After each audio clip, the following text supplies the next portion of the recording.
za besedo, predvsem pa hvala vsem za udeležbo na tem odprtem forumu.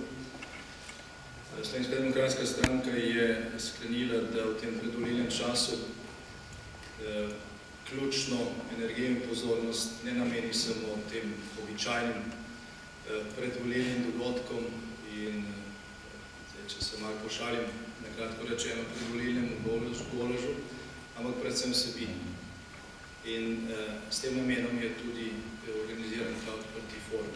Imeli smo pred 2 tednoma podoben odprti forum na Brdu pri Kranju, ker smo se pogovarjali z gospodarstvenim, se pravi z še enim pomembnim socialnim partnerjem v tem našem socialnem dialogu. Danes ta krog tukaj skušamo skleniti s tem, da bomo poslušali vaša mnenja, stališča in predloge. Dovolite pa mi, da vendarle za uvod povem par stvari. Prvič, to, da neka moderna družba ne more obstajati in se ne more dobro ali pa v dobro vseh razvijati brez socialnega dialoga, ki je dodana vrednost običajnim, klasičnim inštrumentom politične države, parlamentarne demokracije. To ni samo kakšna slovenska predvolilna ugotovitev, to je enostavno evropska norma. Slovenija je v prvi polovici leta 2008 vodila Evropsko unijo, jaz sem predsednik Evropskega sveta in v tej funkciji sem dvakrat vodil tudi socialni vrh na evropski ravni, tudi z udeležbo nekaterih slovenskih sindikatov. In v pripravah na tiste socialne vrhove smo opravili vrsto posvetovanj z konfederacijami evropskih sindikatov in različnih sektorjev. In na podlagi teh posvetovanj že v času našega predsedovanja znotraj Evrope začeli tudi neko razpravo, ki se je dotikala bistvenih stvari. Tudi vzrokov tega, čemu danes pravimo svetovna finančna in gospodarska kriza.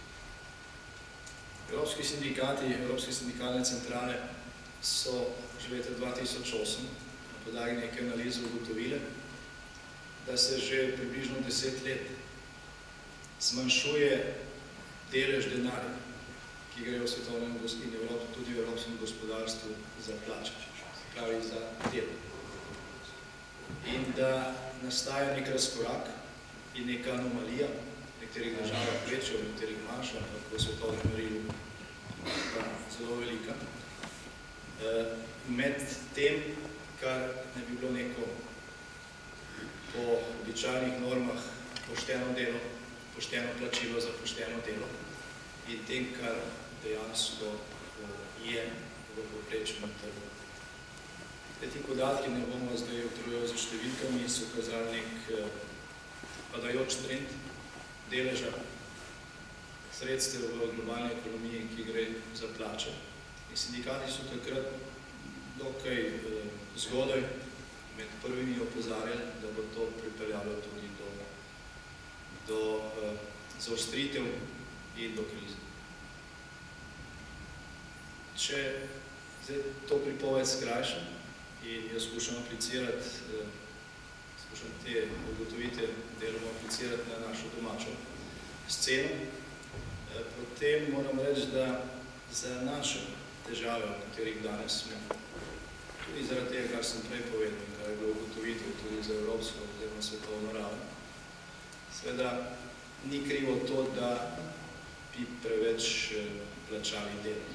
Oziroma, če hočete, da sem zelo konkreten, za sedanje neravno najbolj rožnato stanje v Sloveniji in za trende, ki so negativni, niso krivi ne sindikati, ne upokojenci, ne referendumi, kot se v zadnjih časih veliko krat sliši.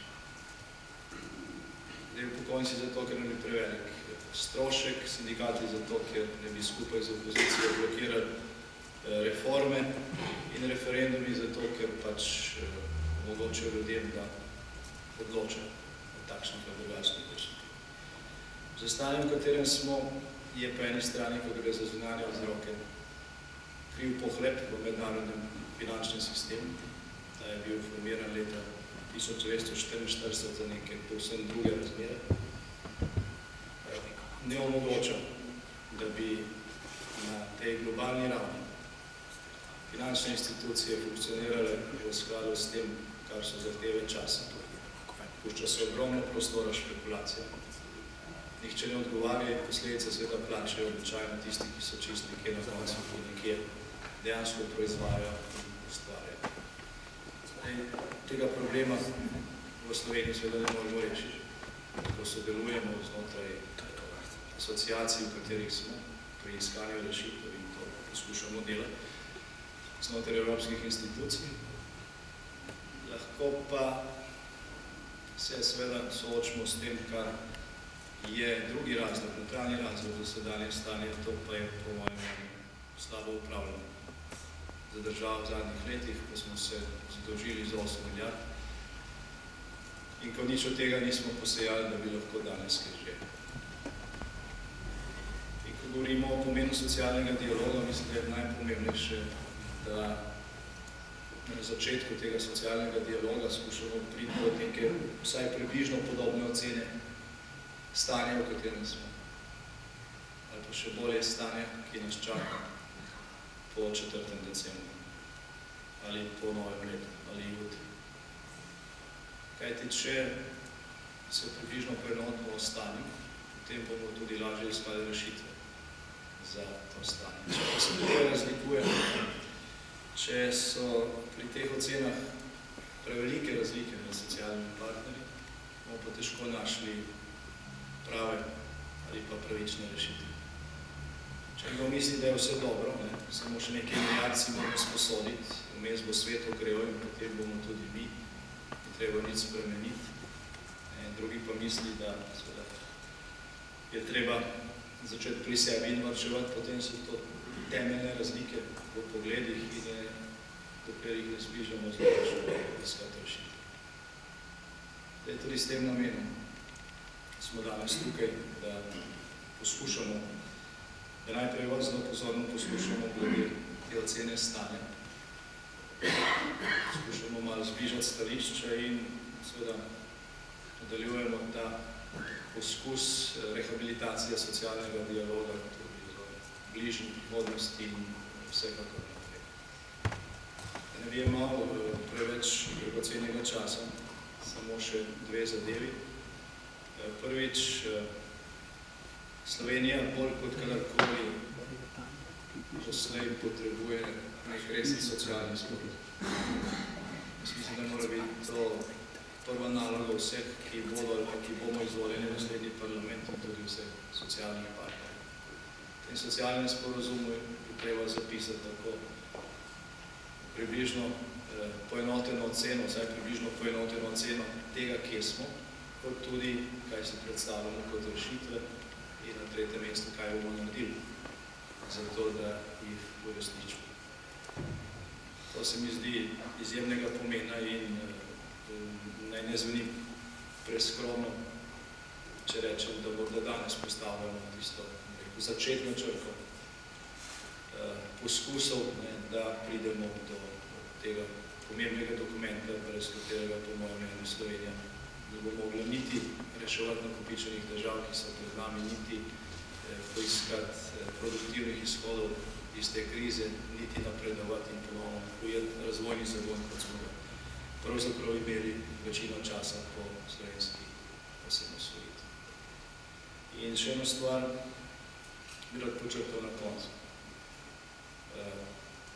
Tudi po vseh teh diskusijah in razpravah in tudi po vaših protestih še vedno ostaja zelo očitna zadeva, odprta, nenaslovljena, pravzaprav nenagovorjena. Mislim, da se je tudi tega treba lotiti. Odkar je nastopila svetovna finančna kriza in odkar imamo tudi v Sloveniji te težave, po eni strani poslušamo, kako je pač potrebno sanirati finančni sistem, kako je treba pravzaprav kapital, ki je bil izgubljen, nadomestiti za to, da bo gospodarstvo normalno funkcioniralo in vse to je treba narediti. Obstajajo v našem programu, pa tudi v nekaterih drugih programih načrti, kako se tega lotiti. Hkrati pa tudi ves na čas poslušamo žalostne zgodbe tisočev, ki so pošteno delali in tega niso dobili plačane. Jaz mislim, da moramo že na samem začetku, ko se pogovarjamo o teh stvarih, reševanje kapitala in dela postaviti na isto ravno. Če bomo tako ali drugače solidarnostno reševali banke in bomo pač morali, zato da bo gospodarstvo normalno funkcioniralo, potem moramo imeti enak pristop do dela. In do tistih, ki so pošteno delali v Sloveniji, domačih in če hočete tudi tujih delavcev, pa tega niso dobili plačane. Tukaj bi težko dali krivdo, sploh ne krivdo na tiste, ki so v tem položaju, se pravi na delavce, tudi težko posplošeno na podjetnike. Kajti mnoga podjetja so propadla ne zato, ker nečesa ne bi storila ali pa ne zato, ker ne bi dobro delala, pa ne bi imela trga, pa pogodb in tako naprej, ampak so ta podjetja propadla zato, ker so dobavila izdelke, naredila oziroma opravila storitve, da tega niso dobili plačani. 6000 podjetij je v zadnjih 2 letih propadlo zaradi plačilne nediscipline. Tukaj je pa krivda na upravljalcih oziroma na državi. In ko gre za tisto končno posledico, se pravi za človeka, ki je delal, pa ni dobil plače, ali pa je morda dobil samo neto plačo, ki so bili plačani prispevki, je pa odgovornost potem, se mi zdi, za to, da se sanira tudi na državi. In naš namen je, da postavimo to na isto ravno. Če bomo skupaj solidarnostno in to bomo morali sanirali Slovenske državne banke, treba sanirati tudi izpad teh sredstev, ki so jih ljudje zaslužili, pa jim nikoli niso bile plačane. Tudi pri podjetjih, ki so šla prepozno stečaj in stečajne mase, niti za plače. Na tisoče ljudi je, ki so ta denar zaslužili in so verjetno do njega bolj upravičeni z vidika solidarnosti, kot marsikdo, ki solidarnost dobiva, pa za njo ni del. Velikokrat seveda ne po svoji krivi. Toliko za izhodišče. Želim vam povedati, da mi v Slovenski demokratski stranki skušamo zelo realistično in uravnoteženo gledati na to, kaj nas čaka, da ne favoriziramo ne enega, ne drugega dela partnerstva v tem socialnem dialogu, da je oboje potrebno. Da je potrebno tudi neko ravnotežje, najprej pa je potrebno seveda poiskati vsaj približno enake poglede na to, kaj stoji pred nami. Po naših ocenah, ki smo jih delali ne čez noč, ker Slovenska demokratska stranka pa ni nastala čez noč, niti ni napisala programa s pomočjo kakšne PR agencije, po teh naših ocenah bo potrebno naslednje leto poiskati za kakšnih 10% rezerv na nacionalni ravni. Ponekod je rezerv več, ali pa jih lahko najdemo več kot 10%, ponekod jih je manj, ponekod jih pravzaprav ni nič. In ena od ključnih funkcij socialnega dialoga bo tudi to, da skušamo biti pri tem pravični, ko bomo iskali te rezerve. Ampak preden se tega lotimo, mislim, da je treba poenotiti poglede na to, kje smo, in predlagam, da s tem začnemo. Hvala lepa.